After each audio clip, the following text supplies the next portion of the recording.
నమస్తే అండి, welcome back to Mahi's world. ఈ రోజు చపాతీలోకి ఎంతో టేస్టీగా ఉండే కాలీఫ్లవర్ కుర్మాని ప్రిపేర్ చేసుకుందాం అండి. కాలీఫ్లవర్ కుర్మా చేయడానికి నేను ఒక మీడియం సైజు కాలీఫ్లవర్ తీసుకున్నానండి. ఇది మనం ఎప్పుడైనా సరే కాలీఫ్లవర్ తీసుకునేటప్పుడు తెల్లగా ఉన్నది చూసి తీసుకోవాలి. ఎల్లోయిష్గా ఉన్నది అయితే పురుగు ఎక్కువగా ఉంటుంది. కాలీఫ్లవర్ కనుక మనం పెద్ద గిన్నెలో వాడుతూ ఉండాలండి. దీనికి కాలీఫ్లవర్కి పురుగు ఎక్కువ పడుతుంది, పెస్టిసైడ్స్ అది ఎక్కువ కొడుతూ ఉంటారు. అందువల్ల పెద్ద గిన్నెలో మనం కాస్త కల్లుప్పేసి దాన్ని కొంతసేపు నాననివ్వాలండి. కాస్త కల్లుప్పేసి ఉంచాలి. ప్యాన్ పెట్టి ఆయిల్ వేసానండి. ఆయిల్ హీట్ అయింది. ఇప్పుడు ఒక ఇలాచీ వేస్తున్నాను. అలాగే 2 లవంగాలు, ఒక చెక్క వేసాను.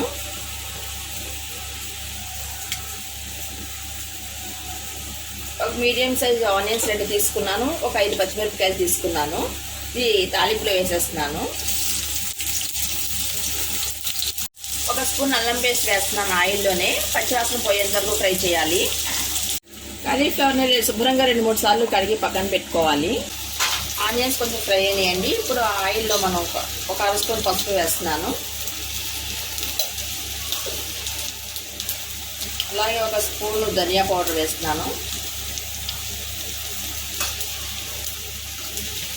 మొత్తం బాగా కలపాలి. కడిగి పెట్టిన కాలీఫ్లవర్ ఉంది కదా, దానిలో వేసేయాలి. దీనిలో టేస్ట్కి సరిపడిన సాల్ట్ వేయాలి. 1 స్పూన్ వరకు సాల్ట్ పడుతుంది. ఒక 1/2 స్పూన్ గరం మసాలా వేస్తున్నాను. ఇప్పుడు ఒక 1/2 స్పూన్ కారం వేస్తున్నాను. మొత్తం అంతా కలిసేట్టుగా బాగా కలుపుకొని మూత పెట్టి కొంచెంసేపు అట్లా మగ్గనివ్వాలి. గ్రేవీ కోసం నేను 2 స్పూన్లు పల్లీలు, 2 స్పూన్లు నువ్వులు తీసుకుని ఈ మాత్రం కొబ్బరి ముక్క తీసుకున్నానండి. మొత్తం అన్నీ కలిపి పేస్ట్ చేస్తాను. కలపాలండి.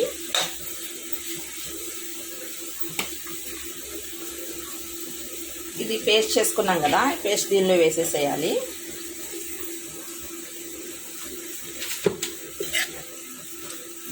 ఇది చపాతీలోకి రైస్లోకైనా బాగుంటుందండి. చపాతీకి అయితే మంచి కాంబినేషన్ ఇది.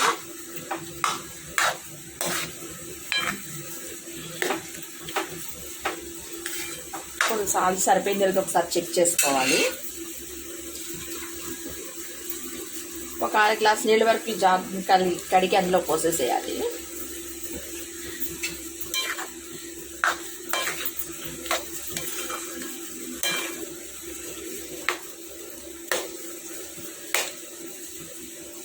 ఇప్పుడు మూత పెట్టి కొంతసేపు మగ్గనివ్వాలండి. గ్రేవీ కోసం 2 స్పూన్లు పల్లీలు తీసుకుని ఫ్రై చేస్తున్నానండి. డ్రై రోస్ట్ చేయాలి.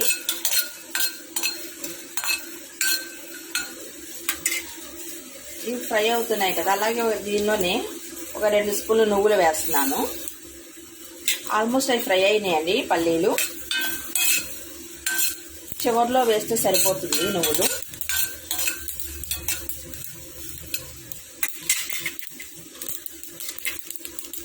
నువ్వులు ఊరికే ఫ్రై అవుతాయి, చిన్నగా ఉంటాయి కదా.